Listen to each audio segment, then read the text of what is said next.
Greetings and welcome to this first episode of UC Weekly News. You may have noticed there have been a few changes around here since I spoke with you the last time, but those are stories for another day. We're not going to get into this now. Today, I really want to share with you my deep appreciation for the terrific folks at AV Nation and AV Nation TV and the IMCCA that have agreed to support the kind of honest UC and collaboration news that come directly from me in a no BS format.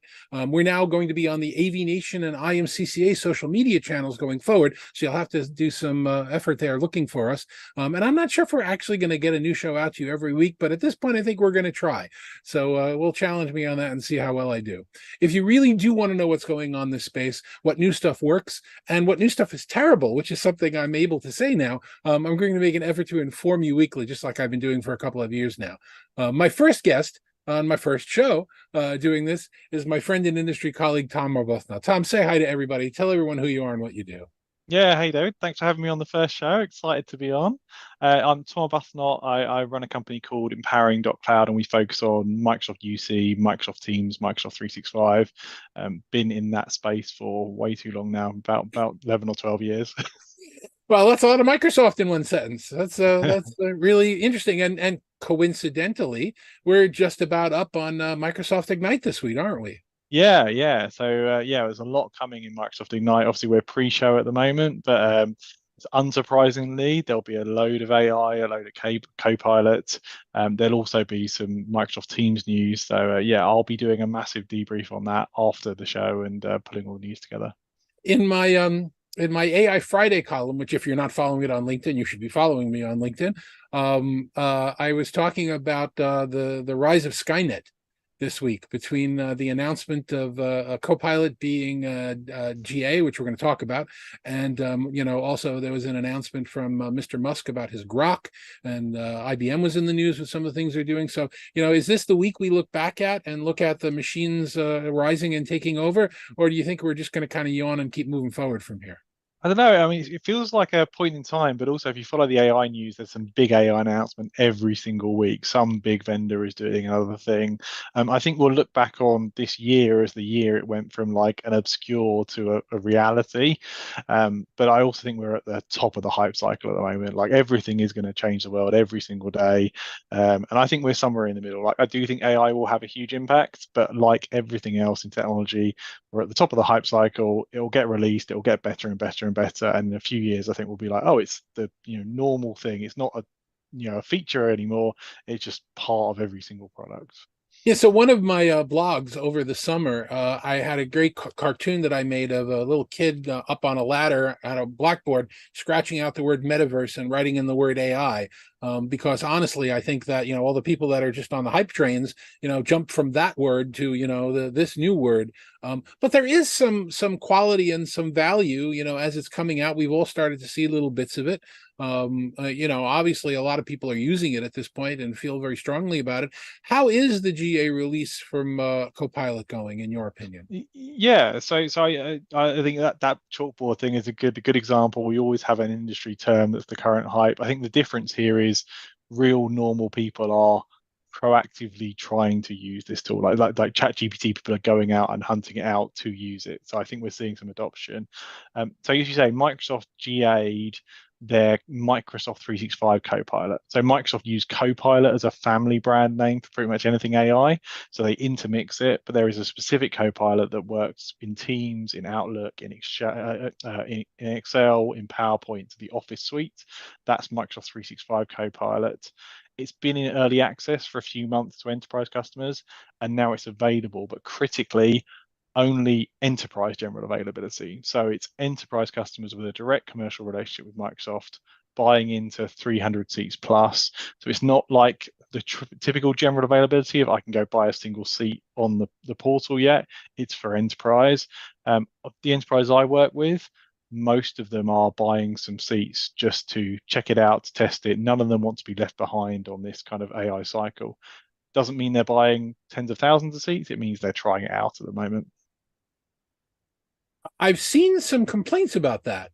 That some people were saying online, not me, Not my opinion, but I'm asking your opinion of it. That some people have said, look, if the thing wasn't really going to be ready, why did we make so much noise about it being ready when you really can't get it unless you're this very small, narrow user band? Yeah, there's definitely some frustration there. Everyone wants their hands on this. Microsoft have been doing a great job of riding the media cycle of like, this is going to be amazing, it's going to be great. And they've never really used this term enterprise general availability. I mean, general availability kind of by definition of the term implies ready for everybody. Enterprise general availability is kind of a mixed terminology there. So yeah, look out Ignite, look out for later this year. Absolutely on some timeline, this will be available to other Microsoft 365 users. There's some technical reasons that might be Microsoft want to start with the enterprise because there's an overhead on spinning this up. You need a lot of data. But definitely, I've seen the same thing online. There's lots of small and medium and smaller businesses that would absolutely love to take advantage of this, and at the moment they can't. It's enterprise.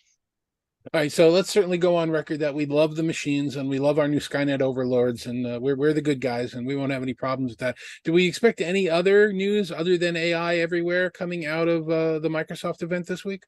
I mean, I think that's the top thing. We'll definitely see some feature news for all the product suite. So this Microsoft Ignite show is not just Teams, it's the whole Microsoft suite. But undoubtedly, Microsoft are making an incredibly aggressive pivot to AI. It's not just a rebranding. Like internally, lots of the teams now are focused on AI and AI products. Everybody is putting AI into their sub products in Microsoft. So, the different product teams.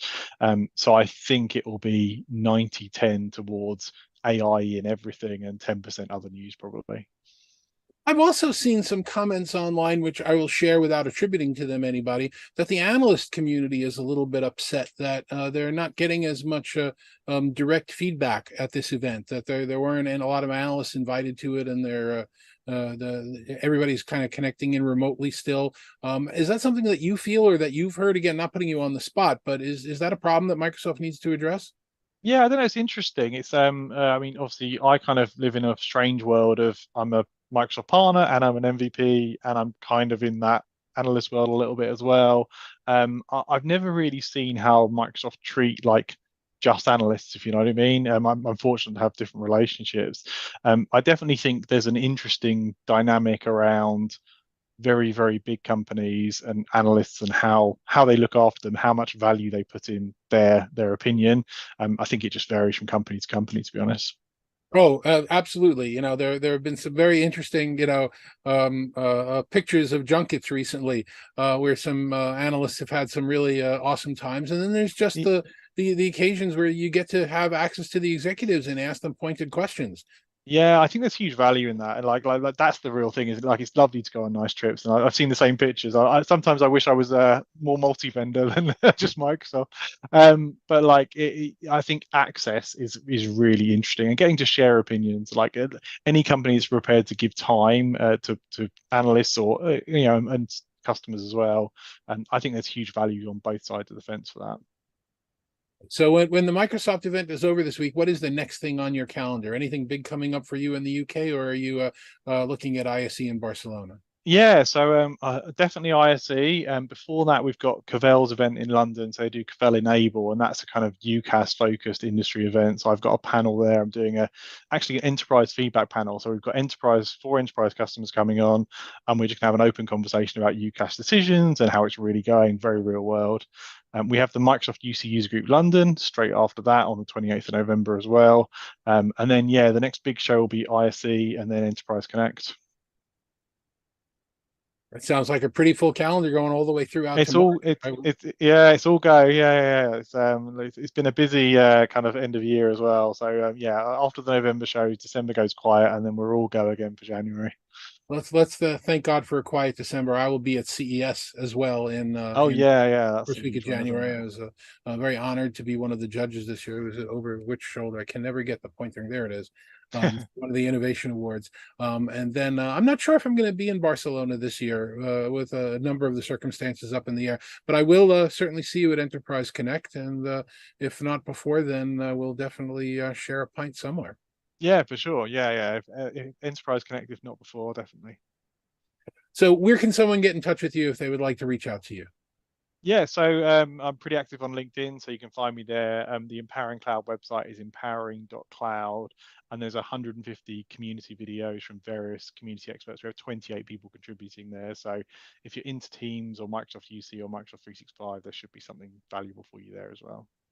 That's very appreciated, and get that right, because I've gotten it wrong before and I've talked about it before. It's not empoweringcloud.com, it's empowering.cloud. Yeah, that's right. Although we've grown up now and stumped up for empoweringcloud.com, so that will redirect to empowering.cloud, but it is empowering.cloud.